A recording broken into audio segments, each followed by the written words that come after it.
Σχετικά με την κατάσταση της τέχνης δηλαδή πού είμαστε και τι περιμένουμε τις επόμενες μέρες. Γνωρίζετε πολύ καλά ότι είμαστε στην πιο ενδιαφέρουσα ίσως φάση των τελευταίων δεκαετιών για τις έρευνες υδρογονανθράκων. Έχουμε στον αέρα το διαγωνισμό με τις προσφορές για τα σεισμικά. Περιμένουμε να κατευθούν προσφορές για τα τρία οικόπεδα σε Πατραϊκό, Ιωάννινο και Κατάκολο. Είμαστε σε μια φάση όπου πια διαμορφώνουμε το σύνολο του θεσμικού πλαισίου και η σημερινή παρουσία εδώ στο ΕΛΚΕΘΕ, στο Εθνικό Κέντρο Θαλάσσιων Ερευνών, έχει να κάνει με έναν πολύ βαθύ σεβασμό που έχω απέναντι στο έργο που έχει προσφέρει μέχρι σήμερα στην πατρίδα μας το ΕΛΚΕΘΕ, κυρίως όμως να αναδείξω ότι με τη βοήθεια και του ΕΛΚΕΘΕ καταφέραμε να κάνουμε με μηδενικό σχεδόν κόστος πράγματα για τις έρευνες υδρογονανθράκων που σε άλλες χώρες τα έχουν κάνει με πολύ μεγαλύτερο κόστος και κυρίως ιδιωτικοί φορείς.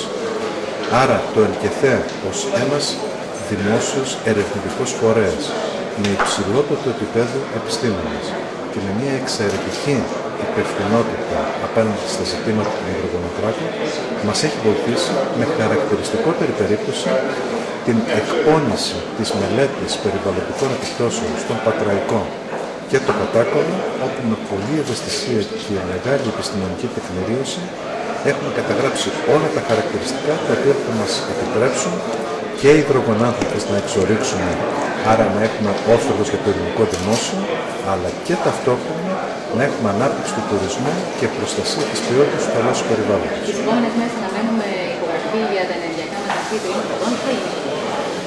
Δείτε, είναι σε μια πλήρη εξέλιξη τους τελευταίους μήνες η συνεργασία ανάμεσα στο Ισραήλ, την Κύπρο και την Ελλάδα. Γνωρίζετε πολύ καλά ότι υπάρχουν σκέψεις και προτάσεις για τη δημιουργία υποδομών, είτε αυτές είναι LNG, είτε είναι αγωγή μεταφοράς φυσικού αερίου, προκειμένου τα τρία αυτά σημεία της Μεσογείου, οι θαλάσσιες περιοχές δηλαδή του Ισραήλ, της Κύπρου και της Ελλάδας, να αποτελέσουν μια νέα πολύ σπουδαία πηγή ενεργειακής τροφοδοσίας της Ευρώπης με φυσικό αέριο. Θεωρώ ότι σε αυτή την χρονική συγκυρία αυτό αποκτά μια ιδιαίτερη γεωπολιτική σημασία και διαμορφώνει στην νοτιοανατολική Μεσόγειο ένα τοπίο το οποίο αναβαθμίζει την γεωπολιτική σημασία των δύο χωρών.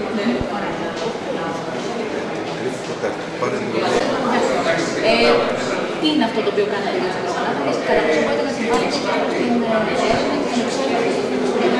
Κοιτάξτε, εμείς στηρίζουμε το έργο του Υπουργείου και ειδικά του Υφυπουργείου σε δύο κομμάτια. Το ένα είναι οι έρευνες που κάνουμε για υδρογονάνθρακες και κυρίως για κοιτάσματα που μπορεί να υπάρξουν καθημερινά, αλλά κυρίως είναι η στήριξή μας στο περιβαλλοντικό κομμάτι. Εδώ θέλω να πω ότι μας έχει εντυπωσιάσει ο κ. Υπουργός με το ρυθμό με τον οποίο έχουν προχωρήσει οι διαδικασίες και την επιμονή τους σε περιβαλλοντικές μελέτες, ώστε να είμαστε 100% έτοιμοι. Το ΕΛΚΕΘΕ συμμετέχει σε πολλές επιτυχίες. Κοιτάξτε, δεν έχουμε, αυτό το οποίο κάνουμε αυτή τη στιγμή είναι ουσιαστικά να έχουμε ένα baseline, δηλαδή να δούμε, να κάνουμε μια αποτύπωση για να δούμε πώς είναι η θαλάσσια βυθή μας, ώστε να μπορέσουμε να θέσουμε μερικά κριτήρια για να δούμε αν γίνουν έρευνες και αν φτάσουμε την καταπληκτική στιγμή να κάνουμε εξόρυξη, να ξέρουμε τι πράγματα πρέπει να προστατεύσουμε. Το πρώτο πράγμα που να κάνεις είναι μια καταγραφή. Αλλά σε αυτή την πορεία έχει επιμείνει ο Υπουργός και βγάζουμε και στάνταρες. Δηλαδή λέμε ότι αυτά τα πράγματα πρέπει να τα προσέξουμε, τι πρέπει να γίνει, τι κανονισμούς πρέπει να ακολουθήσουν οι ξένες εταιρείες, ώστε να είναι έτοιμες. Όταν έρθουν εδώ, μην μας πούνε, ξέρετε, αυτό το πράγμα δεν μας το έχετε πει. Να ξέρουμε πού βρισκόμαστε, να ξέρουμε τι υπάρχει αυτή τη στιγμή, ώστε να είναι έτοιμες. Και αυτό έχει γίνει πραγματικά και για αμερικάνικα δεδομένα σε χρόνο ρεκόρ και νομίζω ότι ο Υπουργός πρέπει να πάρει πολύ credit για αυτό το πράγμα. Να προσθέσω κάτι, γιατί ο κ. Συνολάκης ξέχασε να σας πω ότι είναι πρόεδρος της Επιτροπής που έχουμε συγκροτήσει, η οποία θα μας δώσει τις νέες προδιαγραφές για τις γεωτρήσεις μέσα στη θάλασσα, τις offshore γεωτρήσεις, που αποτελεί ένα μεγάλο στίχημα ολόκληρης της ευρωπαϊκής ενεργειακής στρατηγικής, ιδιαίτερα μετά το μεγάλο ατύχημα στον κόλπο του Μεξικού και την διαρροή του πετρελαίου από την γεώτρηση της BP, η Ευρωπαϊκή Ένωση συνολικά για όλη τη Μεσόγειο και ασφαλώς πολύ περισσότερο εμείς στην Ελλάδα, στο Αιγαίο και στο Ιόνιο, και έχουν μια τεράστια ευαισθησία ώστε να αυστηροποιήσουμε απολύτως τις προδιαγραφές για τις γεωτρήσεις μέσα στη θάλασσα, έτσι ώστε ποτέ να μην ξανασυμβεί ό,τι έχει συμβεί, ό,τι συνέβη στον κόλπο του Μεξικού. Ο κ. Σουνολάκης είναι πρόεδρος αυτής της Επιτροπής.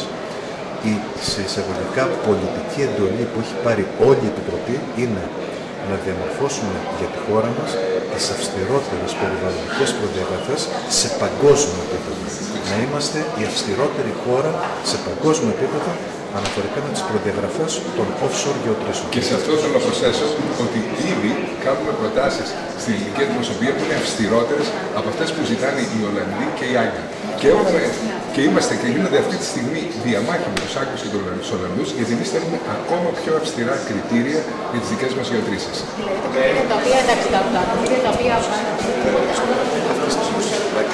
Σας καλωσορίζω στην ομιλία σε μια πολύ ειδική μέρα για εμάς.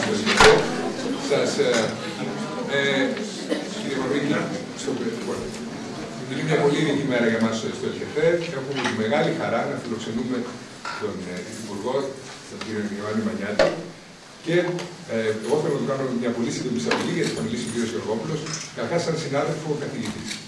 Ο κύριος Μανιάτης βασικά είναι ερευνητής σαν όλους μας και σε όλες τις φάσεις της συνεργασίας που είχαμε φαίνονται καθαρά τα ερευνητικά του γονίδια τα οποία βγαίνουν έξω και αυτά ίσως τον έχουν βοηθήσει πάρα πολύ να ανταπεξέλθει σε ένα φοβερά δύσκολο έργο και να μάθει σε ελάχιστο χρονικό διάστημα τις διάφορες πολύ περίεργες λεπτομέρειες που έχουν να κάνουν με την εξόρυξη των ανθράκων και με την αναζήτησή τους και φυσικά τις διάφορες γεωπολιτικές στρατηγικές.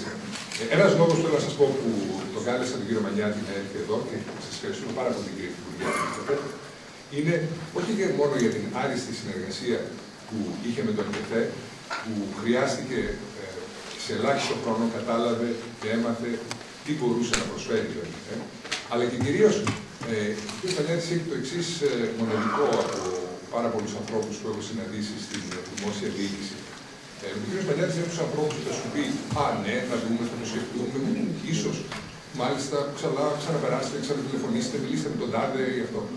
Αν γίνεται κάτι, ο κ. Μανιάτης θα το πει αμέσως, γίνεται, θα το κάνουμε.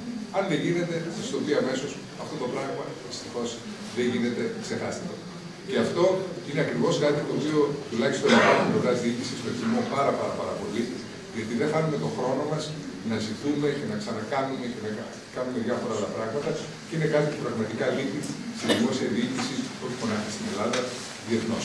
Θα αφήσω τώρα τον κύριο Γεωργόπουλο να κάνει την περαιτέρω εισαγωγή στον κύριο Μανιάτη και μετά προς το τέλος της ομιλίας σας, η ομιλία του κυρίου Υπουργού παρεμπιπτόντως θα είναι περίπου στη μισή ώρα.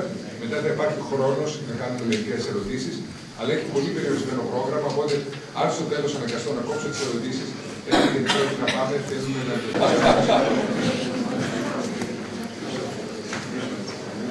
Ευχαριστώ κύριε Πρόεδρε. Θα ήθελα να πω δύο πράγματα προς τον κύριο Υπουργό. Ευχαριστούμε πάρα πολύ και από την μεριά μας. Το Ινστιτούτο Ωκεανογραφίας έχει μεγάλη χαρά καταρχήν που σας φιλοξενεί και θέλουμε πάρα πολύ να σας πούμε ένα μεγάλο ευχαριστώ που ήρθατε. Έχουμε πολλά πράγματα να σας δώσουμε και θέλουμε να σας τα δώσουμε με καλό τρόπο. Την επόμενη διαφάνεια, Κωνσταντίνε, σε παρακαλώ. Λοιπόν, όταν ο πρόεδρος του Ινστιτούτου του Κέντρου μου είπε ότι πρέπει να ετοιμάσω κάτι για τον κύριο Υπουργό και για τους εκλεκτούς συναδέλφους που ήρθαν εδώ πέρα, σκέφτηκα ότι για αρχή καλό είναι να δούμε τι κάνουν οι ξένοι. Και πήρα δύο ακραίες περιπτώσεις, εξέδρες στην Νορβηγία, την επόμενη. Και φωτογραφίες του Μπέργκεν, μια πόλη που όταν την επισκέφτηκα μου άρεσε πάρα πολύ, ήταν ιδηλιακή. Και μετά πήγα στην Ιγυρία, όχι φυσικά γιατί φοβήθηκα. Και εκεί έχουμε αυτά τα στατιστικά και θέλω να τα πω γιατί της Νορβηγίας δεν έχουν νόημα, είναι πολύ μακριά από εμάς, αλλά και αυτά είναι αρκετά μακριά από εμάς. Λέει λοιπόν εδώ πέρα ότι η βαθμολογία είναι very high risk location και τα πολύ σοβαρά προβλήματα είναι infrastructure, crime και τα major problems είναι όλα αυτά, για να μην σας πω για τα other problems. Όλο προβλήματα έχει. η Νιγηρία. Και πρέπει να ξέρετε ότι είναι από τις πολύ μεγάλες πετρελαιοπαραγωγούς χώρες. Και μετά είδαμε τρόμο αυτή τη φωτογραφία που είναι η Τελεκεδρούπολη στο Λάγκος, μία από τις θεωρητικά υψηλότερου εισοδήματος χώρες του κόσμου λόγω πετρελαίου. Και όταν έψαξα λιγάκι καλύτερα, λέει ο Γάλλος που το παρουσιάζει ότι όλη αυτή η κατάσταση οφείλεται στην πολύ υψηλή διαφθορά. Και την επόμενη διαφάνεια, και εδώ τελειώνουμε αυτή τη μικρή αναφορά, πριν βγάλουμε τα πετρέλαια, αν υπάρχουν, πρέπει να σκεφτούμε πάρα πολύ σοβαρά, σαν δημόσια διοίκηση και σαν χρήστες αυτού του πλούτου μέσα σε εισαγωγικά, τι θέλουμε να δώσουμε στα παιδιά μας. Μια τέτοια πόλη ή μια τέτοια πόλη. Και αυτό είναι ανεξάρτητο από το αν υπάρχουν πετρέλαια ή δεν υπάρχουν. Είναι για μας και κυρίως για τα παιδιά μας. Αυτό ας το προσέξουμε, γιατί ό,τι κάνουμε τώρα θα πρέπει να έχει στόχο την επόμενη γενιά, που την έχουμε τραυματίσει κιόλας και την αφήνουμε σε πολύ κακή κατάσταση εμείς, που πριν 10 χρόνια, 20 χρόνια, εγώ 30 πια, πήραμε αυτό το Ινστιτούτο με 30 περίπου ερευνητές που τότε δεν είχαν καν το τίτλο, και αυτή τη στιγμή είμαστε περίπου με 100 ερευνητές, όλοι διδάκτορες, με πολλές δημοσιεύσεις και πολύ καλή πορεία σε όλη την Ευρώπη και όχι μόνο, αλλά και στην Αμερική και σε άλλες χώρες. Ας πω δύο κουβέντες για το Ινστιτούτο Ωκεανογραφίας, με μία όμως δέσμευση. Είναι μόνο αυτά που μπορούμε εμείς να κάνουμε ή έχουμε κάνει μέχρι σήμερα σε σχέση με τη συνεργασία μας με τον κύριο Υπουργό. Δηλαδή με τα ενδιαφέροντά του, τα απολύτως απαραίτητα ενδιαφέροντα. Οι ερευνητικές δραστηριότητες. Έχουμε δύο ανταγωνιστικά προγράμματα. Πάρα πολύ σημαντικά, εξαιρετικά σημαντικά. Είναι το πρόγραμμα του Αναξίμαντρου, το οποίο χτίστηκε και δουλεύτηκε από επιστήμονες του Ινστιτούτου μας και του ΙΓΜΕ. Ήταν ο κύριος Λικούσης από τους κύριους partners, και το ανταγωνιστικό CGLR, το οποίο έχει σχέση, και θα δείτε αργότερα μία διαφάνεια η οποία περιγράφει το που ίσως να πω, γιατί είχα πια αναλάβει και είμαι πολύ πρόσφατος στη θέση αυτή που αναπληρώνω. Η διαδικασία η ΔΕΠΑ μας ζήτησε κάποια δεδομένα, είχαν θαλασσοδαθεί στην άλλη άκρη της Ελλάδας για να πάρουν αυτά τα δεδομένα, και το Ινστιτούτο έχει παράδοση στο να έχει, είναι ανοιχτά. Θέλω να υπενθυμίσω ότι είναι δεδομένων και ανοιχτής διάθεσης των δεδομένων, η οποία ήταν τελευταία όσον αφορά τις ήδη γεννόμενες ερευνητικές δραστηριότητες, και οι περισσότερες από αυτές υπουργές. Ο ρόλος του Ινστιτούτου σαν συμμετοχή σε επιτροπές που τρέχει το ΙΠΕΚΑ. Ότι αμέσως ζητήθηκε και το κέντρο και το Ινστιτούτο συνέβαλε με την τεχνογνωσία του σε τόσες πολλές δραστηριότητες.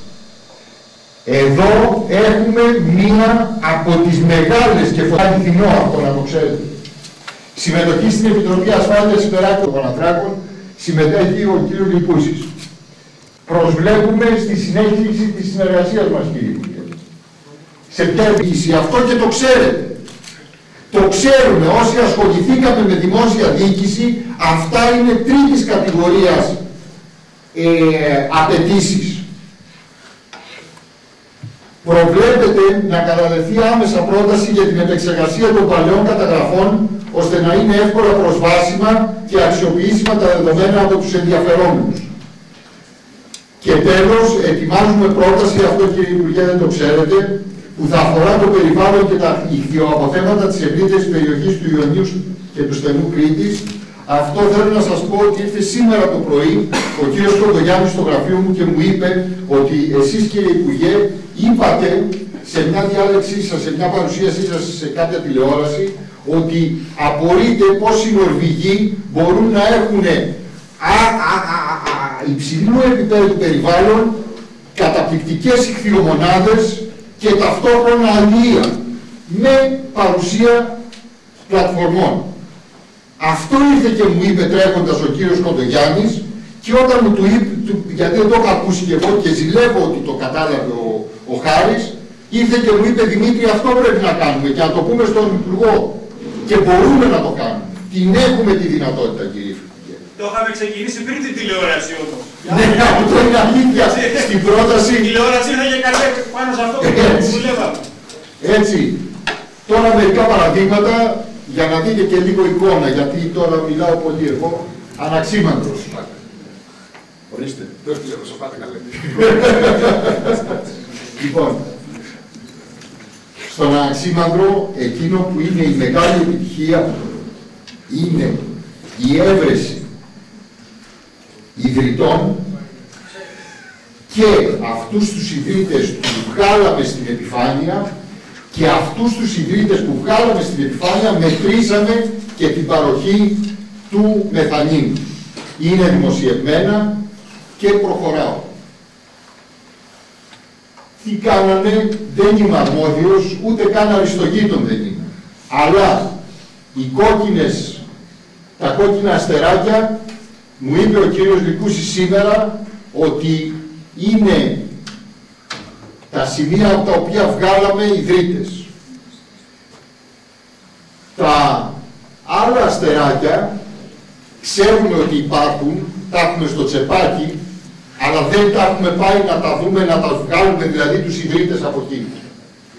Η περιοχή, εδώ είναι το Καστελόριζο, εκεί πέρα είναι η Αντάλια, λίγο πιο βόρεια, και εν πάση περιπτώσει είναι μια περιοχή η οποία υπάρχει εδώ με τον Αναξίμανδρο, τον Αναξημένη και τον Αναξαγόρα. Είναι μια ομάδα πολύ ωραίων βουνών μέσα στη θάλασσα που μας έχουν τέτοιες ωραίες εκπλήξεις.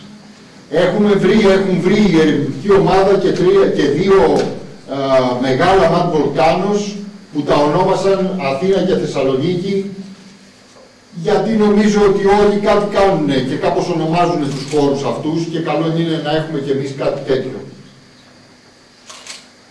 Η επόμενη, αυτή είναι πόσα κυβικά μέτρα gas hydrates έχουμε και πόσα κυβικά μέτρα μεθάνιο βγάζουμε.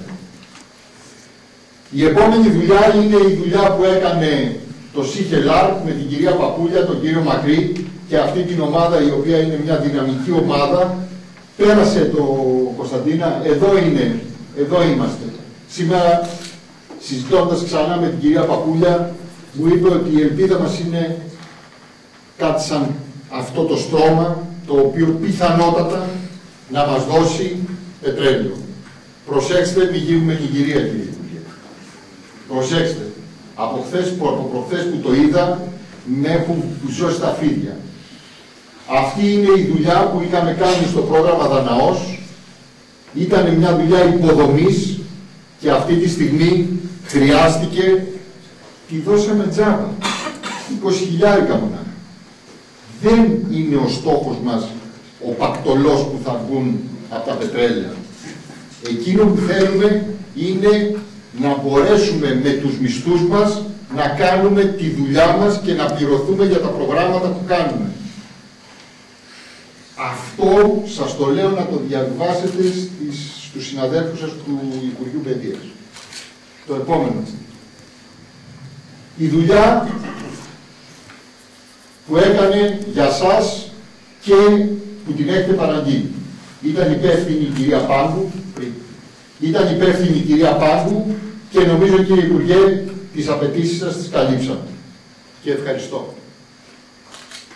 Και τέλος, είναι η μελλοντική συνεργασία με τη ΔΕΠΑ, εκτός από αυτή την περιοχή που δουλέψαμε και την έχουμε ήδη δώσει, μας ζήτησαν να επεκταθούμε σε αυτή την περιοχή και να δώσουμε τα βυθομετρικά. Πιστεύω ότι αυτό είναι θέμα ημερών ή εβδομάδων να ολοκληρώσουμε αυτή τη δουλειά. Ευχαριστώ πάρα πολύ και σας ευχαριστώ πολύ, κυρίες και κύριοι.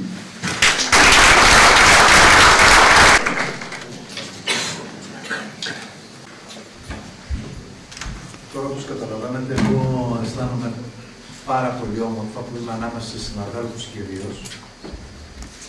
Και θα ξεκινήσω λέγοντας ότι με πολλή υπερβολή και ο κύριος Συνολάκης και ο κύριος Γεωργόπουλος περιέγραψαν αυτό που ένας υπουργός οφείλει να κάνει και αυτό που κάνω και εγώ όσο μπορώ καλύτερα με τα λάθη, τα κενά, τις επιτυχίες, τις ειδικές στιγμές, τις στιγμές της απογοήτευσης. Άρα δεν κάνουμε κάτι παραπάνω από αυτό που είναι η δουλειά μας. Να σας πω ότι πραγματικά με έχει προβληματίσει και εμένα αυτό που στην διεθνή ορολογία ή στον διεθνή προβληματισμό λέγεται κατά πόσον το πετρέλαιο είναι ευχή ή κατάρα.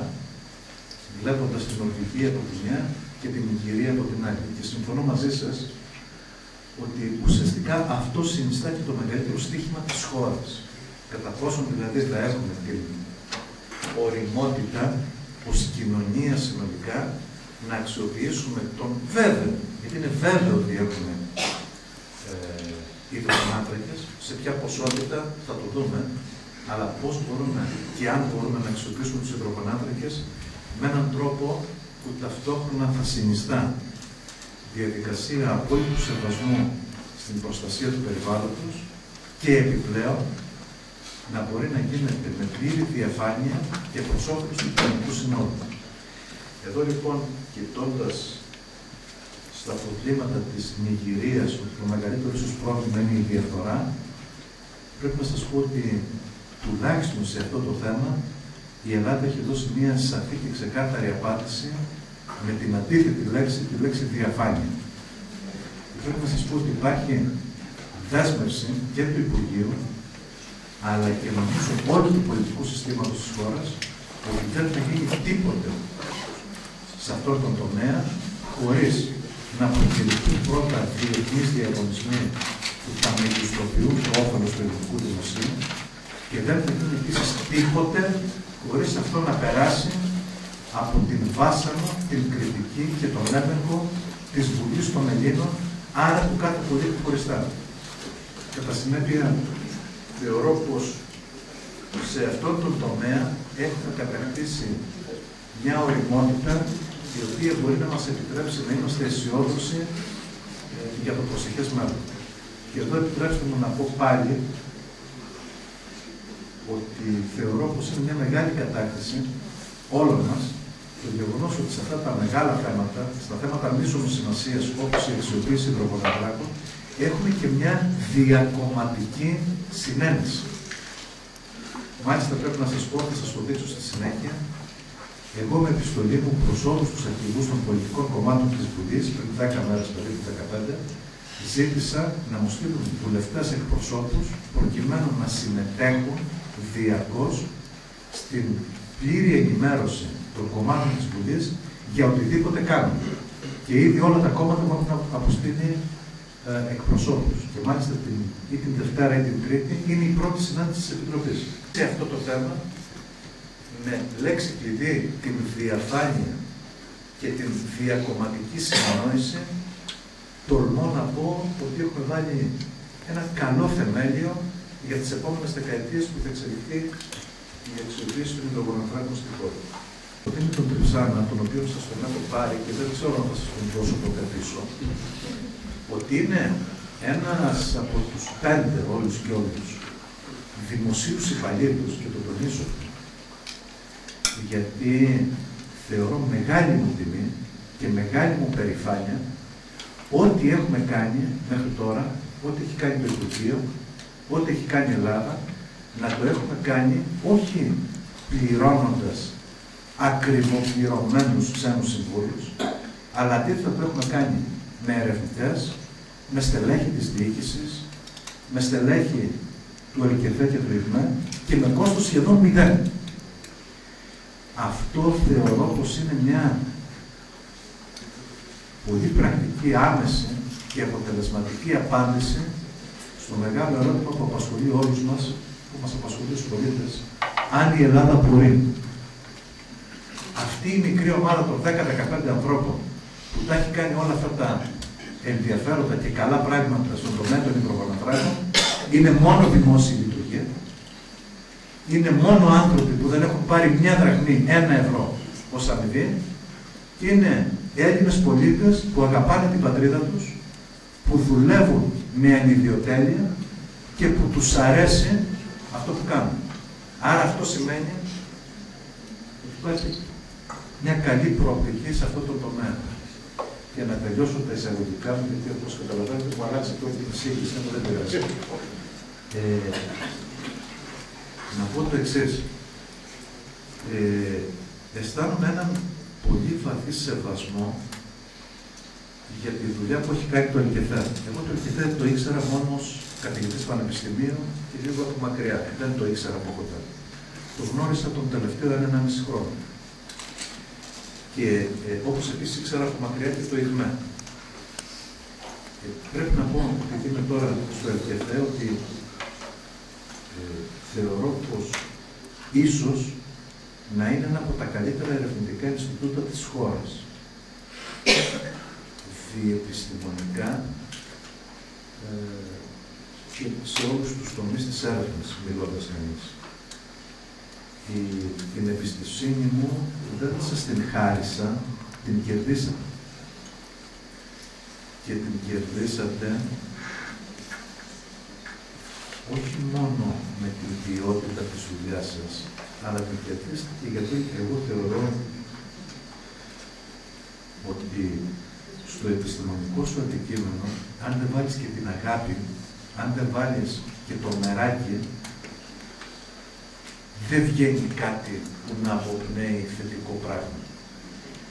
Ό,τι έχω ζητήσει από το ΕΛΚΕΘΕΡ μου έχει δοθεί με πάθος, με επιστημονική τεκμηρίωση, με αξιοπιστία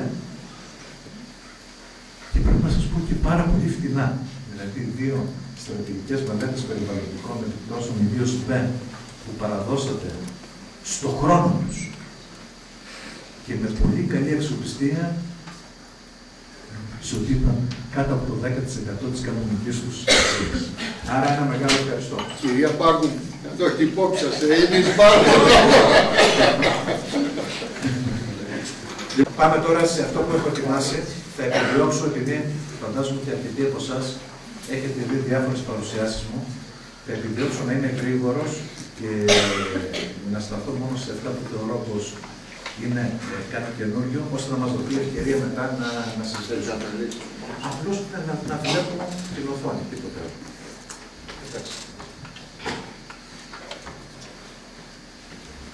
Αυτός είναι ο γνωστός περίφημος χάρτης που δείχνει ότι για 15 χρόνια η Ελλάδα είναι κραυγαλαία απούσα από το πετρελαϊκό γίγνεσθε και προσπαθούμε να κερδίσουμε το χαμένο χρόνο των προηγουμένων ετών. Χρησιμοποιώ πολύ συχνά αυτό το διάγραμμα. Είναι το διάγραμμα ενεργειών της Κυπριακής Δημοκρατίας, το οποίο είναι ένα πολύ καλό παράδειγμα γρήγορης δουλειάς, για να προσγειώσω όλους μας στην ομή πραγματικότητα, η οποία ομή πραγματικότητα λέει ότι από τη στιγμή που αποφασίσεις να αξιοποιήσεις τους υδρογονάθρακες σου μέχρι τη στιγμή που θα βγάλεις το πρώτο δολάριο εσόδου, μπορεί να περάσουν 5, 6, 7, 8, 10 χρόνια. Και το παράδειγμα της Κύπρου είναι ένα καλό παράδειγμα που λέει ότι ξεκινάς το 2006, το 2007 τα σεισμικά σου και γεωτρύπανο βάζεις το 2011. Άρα αυτό είναι ένα μήνυμα προς κάθε κατεύθυνση σε όσους πιθανά προσπαθούν αναξιόπιστα επιστημονικά και ψευδώς να πείσουν τους Έλληνες ότι υπάρχουν κάτι $3 εκατομμύρια στη θάλασσα που μας περιμένουν να ρίξουμε ένα κουβάκι και να πείσουμε το τραβάμε. Θέλει πολλή δουλειά, θέλει πολύ χρόνο, θέλει πολλή υπομονή και επιμονή και κυρίως δεν πρέπει να ξεχάσουμε ότι μαζί με αυτά που κάνουμε και εύχομαι να τα κάνουμε σωστά, υπάρχει και η Ελλάδα της καθημερινότητας που θα επηρεαστεί μετά από κάποια χρόνια από αυτά. Άρα δεν πρέπει να αφήσουμε τις άλλες μας προσπάθειες. Έχω τρεις διαφάνειες που δεν θα σταθώ σε αυτές. Είναι αυτή η πρώτη που ξεκινά από τις 22 Αυγούστου του 2011. Είναι για μένα η ημερομηνία κλειδί. Τότε ψηφίστηκε ο νόμος για το φορέα υδρογονανθράκων και όλες τις άλλες δράσεις. Από τον Αύγουστο του 2011 μέχρι και σήμερα έχουμε κάνει διάφορα. Εμένα, επειδή πάντα μου αρέσει το ημερολόγιο καταστρώματος, τα καταγράφω, γιατί ίσως κάποια στιγμή να έχουν και μία αξία πέρα από εμάς. Πώς καταφέρνουμε, αν το καταφέρνουμε, με συγκεκριμένες δράσεις σε μια χώρα που έχει μάθει να λειτουργεί με γραφειοκρατία, με ταχύτητες αργές, δεινοσαύρου, που έχει μάθει, και το τονίζω αυτό, να λειτουργεί μόνο συριακά και ποτέ παράλληλα, εάν καταφέρουμε να κερδίσουμε καλό χρόνο. Εδώ πρέπει να σας πω το μεγάλο στοίχημα, από την πλευρά τη δική μας, της πολιτικής ηγεσίας, που μοιραία παίρνει και τα πολιτικά ρίσκα του πώς βάζει προτεραιότητες. Το μεγάλο στοίχημα είναι αν μπορούμε με τους 15-20 ανθρώπους που έχουμε να λειτουργήσουμε για μοναδική στο φορά με παράλληλες διαδικασίες. Δηλαδή να μην περιμένω να περάσω πρώτα τον νόμο, μετά να φτιάξω το φορέα, ο φορέας να αναθέσει, όταν ανατεθούν να προχωρήσουμε, αλλά ταυτόχρονα και να φτιάξω τον νόμο και να προετοιμάζω την προκήρυξη του ΔΣ και να προετοιμάζω τον διαγωνισμό και να συνεννοούμε με τα κόμματα και να μιλάω με την κοινωνία και να προετοιμάζω τα περιβαλλοντικά. Προς το παρόν δείχνει ότι αυτό το στοίχημα το κερδίζουμε. Δεν είναι καθόλου σίγουρο ότι θα πάνε έτσι τα πράγματα στη συνέχεια. Και όσο περνάνε οι μέρες, οι εβδομάδες και οι μήνες, η δική μας αγωνία μεγαλώνει, γιατί τα πράγματα από μέρα σε μέρα αυστηροποιούνται, σοβαραίνουν.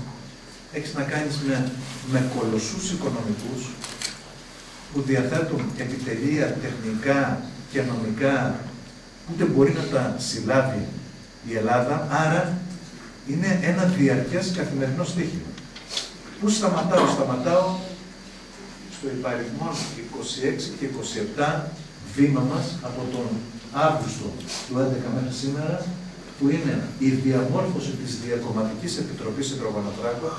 Το καταφέραμε.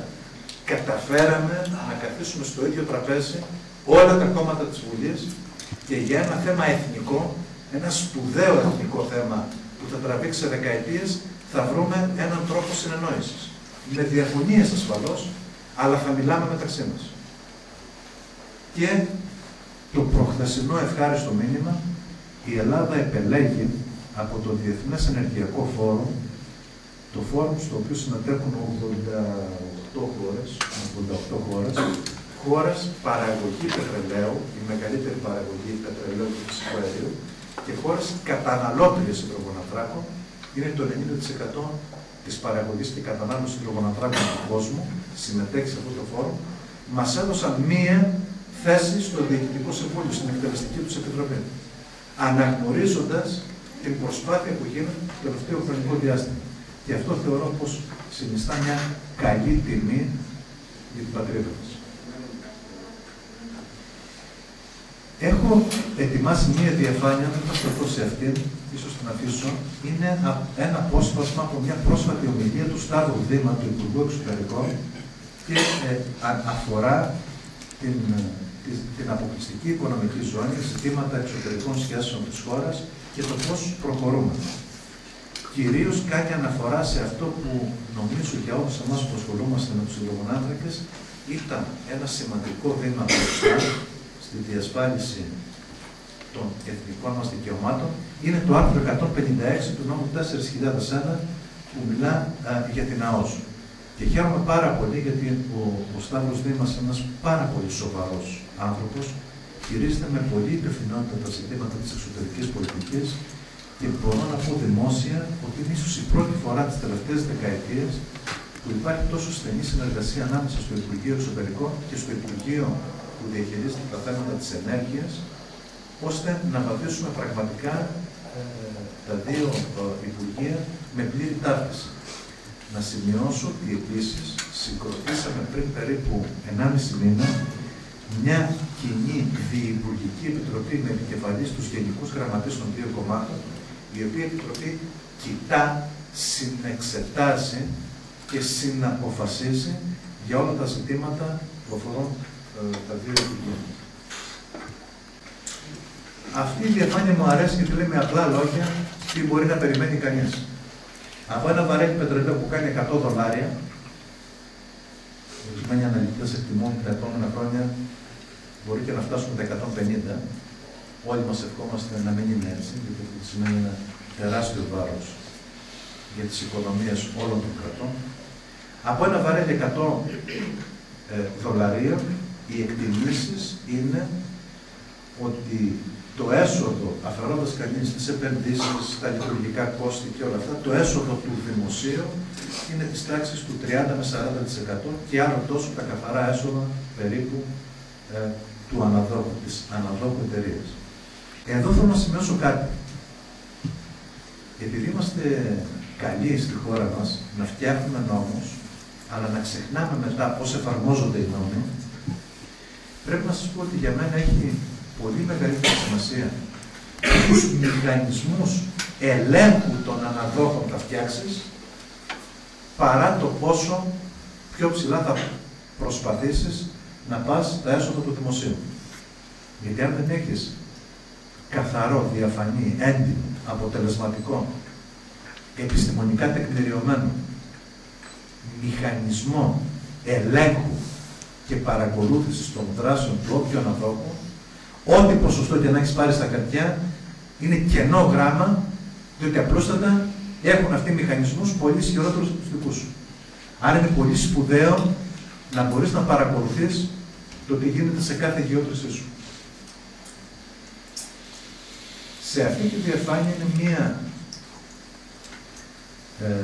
καταγραφή του ότι έχουμε εντάξει στο νομοθετικό μας πλαίσιο όλες τις πιθανές, τις δυνατές πηγές εσόδων του δημοσίου από την, να πάρουμε royalties, να πάρουμε σύγκληση πόνους με την υπογραφή, να πάρουμε πόνους παραγωγικότητας, παραγωγής, ανάλογα με την περίπτωση, και βεβαίως μειώσαμε τον φόρο, ο οποίος ήταν πριν 15 χρόνια στο 40%, σε αυτό που είναι σήμερα ο εύλογος φόρος, όχι μόνο για τις άλλες δραστηριότητες στη χώρα μας, αλλά και για τις ανταγωνίστριες γειτονικές χώρες, στο ποσοστό του 20%. Η ιδιαίτερη έμφαση είναι το ζήτημα της κατάθεσης εγγυητικών επιστολών ή της δημιουργίας αποθεματικού για την απομάκρυνση των εγκαταστάσεων, είναι και το γεγονός ότι έχουμε λάβει ειδική πρόνοια ώστε το 20% των εσόδων του δημοσίου να πηγαίνει στο Πράσινο Ταμείο, γι' αυτό σας ενδιαφέρει, για δράσεις ερευνητικές στα ζητήματα των υδρογοναθράκων, για δράσεις προστασίας του θαλάσσιου και χερσαίου περιβάλλοντος, για δράσεις δηλαδή οι οποίες ουσιαστικά θα συνιστούν με την έννοια της αειφορίας και της βιωσιμότητας την απόπειρα της κοινωνίας να υπάρξει συμβατότητα και συμβίωση ανάμεσα στις καταρχήν ή κατά τεκμήριο, αν θέλετε, αντικρουόμενες χρήσεις, από τη μια εξόρυξη των γοναθράκων και από την άλλη τουρισμός ή αλληλεία ή προστασία του περιβάλλοντος. Η πρόνοια για αυτό το 20% είναι μια πρόνοια που δίνει μια φερεγγιότητα, μια εγγύηση στον κάθε πολίτη ότι θα πάρθουν μέτρα που θα έχουν από πίσω τους την οικονομική υποστήριξη, ώστε να προστατευτεί το περιβάλλον από εικόνες σαν αυτή που είδαμε. Περηφάνειας. Ένας χάρτης έχει φτιαχτεί με πλήρη συνεργασία από το Υπουργείο Περιβάλλοντος, Ενέργειας και Κλιματικής Αλλαγής, το Υπουργείο Εξωτερικών και το Υπουργείο Εθνικής Άμυνας. Είναι ο πρώτος χάρτης που δημοσιεύει η Ελληνική Δημοκρατία για σεισμικές έρευνες από το Ιόνιο και μέχρι της Κρήτης. Και έχει τα όρια της ΑΟΣ. Είναι χαραγμένος με ΑΟΣ. Το ξέρετε, είναι ο διαγωνισμός ο οποίος προκηρύχθηκε. Είχαμε τη χαρά να πάρουμε 8 προσφορές από τις 8 μεγαλύτερες εταιρείες σεισμικών ερευνών. Το δημόσιο δεν θα δαπανίσει ούτε €1. Εκτιμούμε ότι το το μήνυμα και εντός Ελλάδος, κυρίως όμως εκτός Ελλάδος, είναι το country risk πια μπορεί να είναι λέξιμο και να μειώνεται στη χώρα, γιατί μεγάλες εταιρείες επενδύουν το σύνολο των χρημάτων που απαιτούνται και προσμένουν να αποσβέσουν την επένδυση και ασφαλώς να έχουν και τα αντίστοιχα κέρδη. Άρα είναι ένα καλό μήνυμα επενδυτικό που ξεπερνά τη δράση των ερευνών υδρογοναθράκων και είναι ένα μήνυμα προς την διεθνή επενδυτική κοινότητα. Πρέπει να σας πω ότι την Τρίτη που θα υπάρξει συνεδρίαση της Διακομματικής Επιτροπής θα ενημερώσουμε όλα τα κόμματα πώς πηγαίνει η αξιολόγηση των προσφορών των 8 εταιριών και θα δώσουμε και ένα χρονοδιάγραμμα πότε μπορεί να ολοκληρώσουμε ώστε να ξεκινήσουν αμέσως μετά οι σεισμικές έρευνες σε αυτή την έκταση που μου την εμβαλωμέτρησαν και μου την έδωσαν γύρω στις 220.000 τετραγωνικά χιλιόμετρα. Μία από τις μεγαλύτερες εκτάσεις που έχει δοθεί σε διεθνές επίπεδο για τέτοιες δουλειές. Αυτό το χάρτη με λόγους τον έχετε δει. Είναι ο παρακορίσεων που είχαν δοθεί κατά το παρελθόν τις προηγούμενες δεκαετίες, παρακορίσεις σε χερσαίο ή θαλάσσιο έδαφος της χώρας, είτε στη δημόσια επιχείρηση πετρελαίου, είτε σε ιδιωτικές εταιρείες. Το ενδιαφέρον είναι ότι ακόμη και αυτό, το προφανές δηλαδή, που είναι δημοσιευμένο σε ΦΕΚ, προεδρικά διατάγμα κλπ., ακόμη και αυτό είχε τότε, μέχρι πρόσφατα, επάνω τον χαρακτηρισμό εμπιστευτικό. Και εδώ θέλω να κάνω ένα σχόλιο. Η ανασφάλεια ή η σκοπιμότητα, δεν ξέρω, δημιουργεί πάντα μηχανισμούς μυστικοπάθειας.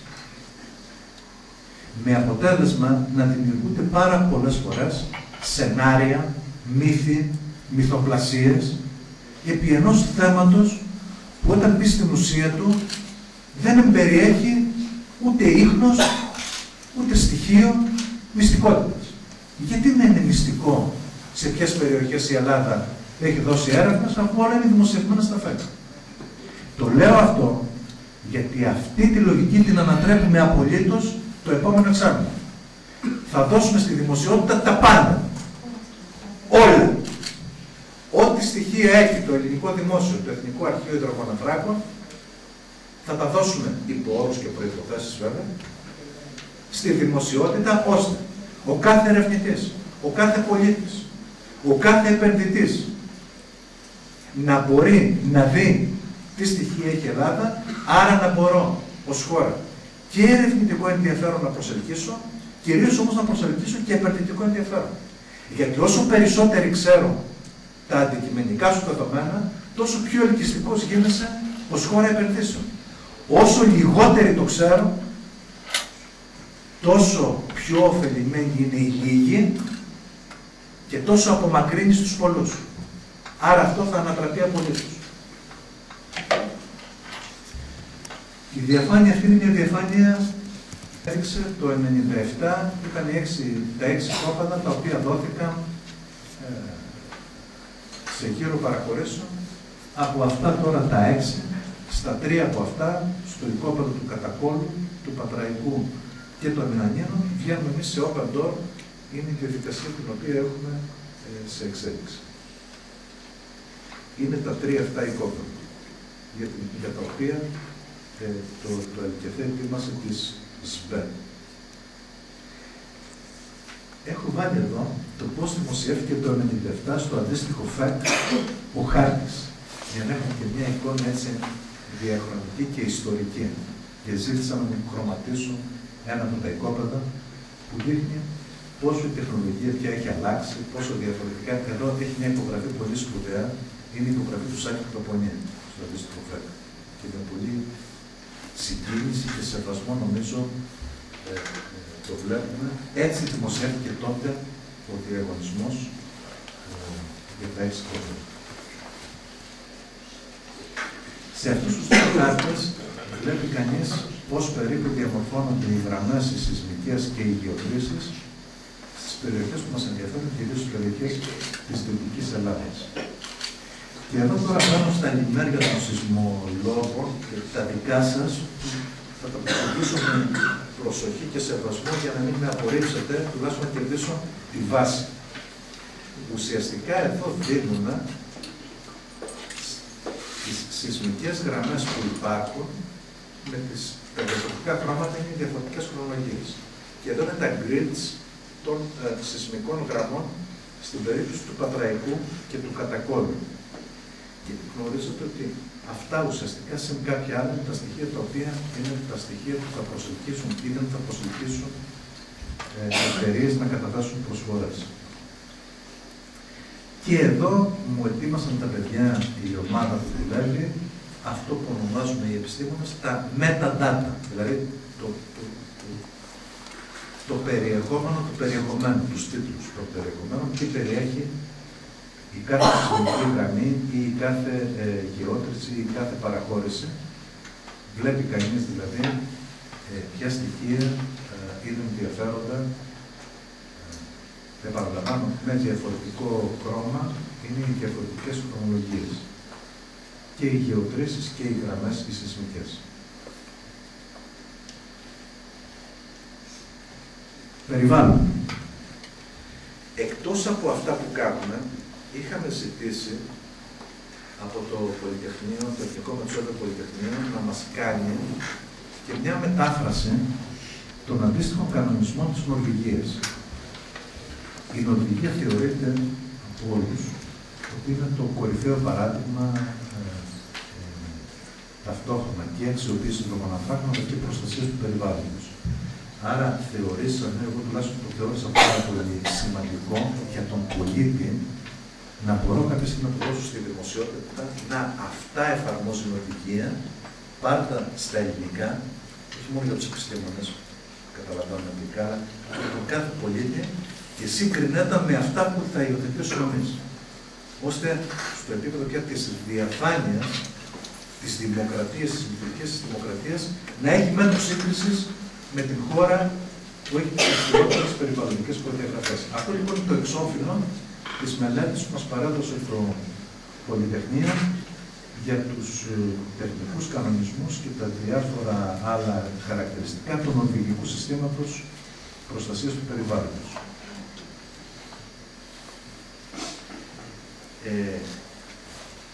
Εδώ είναι το εξώφυλλο, η πρώτη σελίδα της απόφασης του Συμβουλίου Υπουργών για την διαμόρφωση του νέου κανονισμού για την ασφάλεια των offshore γεωτρήσεων.